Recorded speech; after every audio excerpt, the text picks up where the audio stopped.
नमस्कार मंडळी, मी आहे गणेश, श्री हनुमान डेअरी फार्म सोलापूर. तुमच्या सगळ्या शेतकऱ्यांचं स्वागत. आज या शेतकऱ्यांची ओळख करून घेऊया. नमस्कार सर. नमस्कार.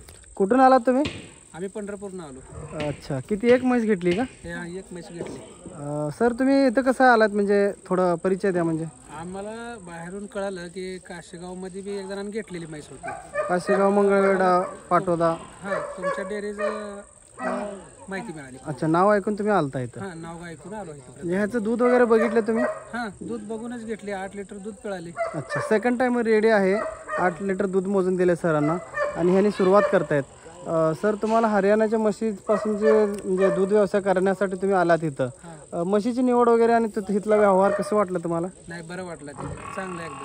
म्हणजे व्यवहारात वगैरे तुम्हाला जमवून मिळाली का म्हैस? काय नाही, चांगली जमवून मिळाली. अच्छा, सगळ्या गोष्टी म्हणजे तुम्हाला जसं पाहिजे तसं म्हैस मिळाली? पाहिजे तशी मिळाली म्हणून तर आम्ही इथं घ्यायला झालो. आता म्हणजे तुम्ही ही म्हैस घेऊन जात आहे आता? हां, घेऊन चाललो. बाकी तुम्ही अजून काय सांगू इच्छिता सगळ्या शेतकऱ्यांना की इथला व्यवहारातून तुमच्या समोर दुसरे पण व्यवहार झाले आहेत? होय होय. तर त्या शेतकऱ्यांना आला 10 मिनिटात 15 मिनिटात व्यवहार करून गेले पण दूध बघून? आता आपल्या समोर एक दुसरा व्यवहार झाला ना, हां हां. ते बी आता खरेदी करून गेलेत. अच्छा, म्हणजे हे कसं रिस्पॉन्स चांगला, लोकांचा प्रतिसाद कसा आहे? नाही, चांगलं.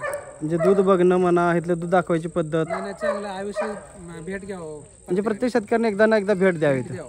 चालतंय सर, प्रत्येक शेतकऱ्याला मी सांगू इच्छितो, घ्या जर न घ्यापर्यंत इतर येऊन बघून गेलं तर बी तुमच्या मनात घ्यायची इच्छा आपोआप निर्माण होईल. अच्छा, म्हणजे सर म्हणल्यासारखं श्री हनुमान डेअरी फार्मला प्रत्येक शेतकऱ्याने एकदा व्हिजिट द्यावे आणि तुम्हाला आमच्याकडून खूप खूप शुभेच्छा.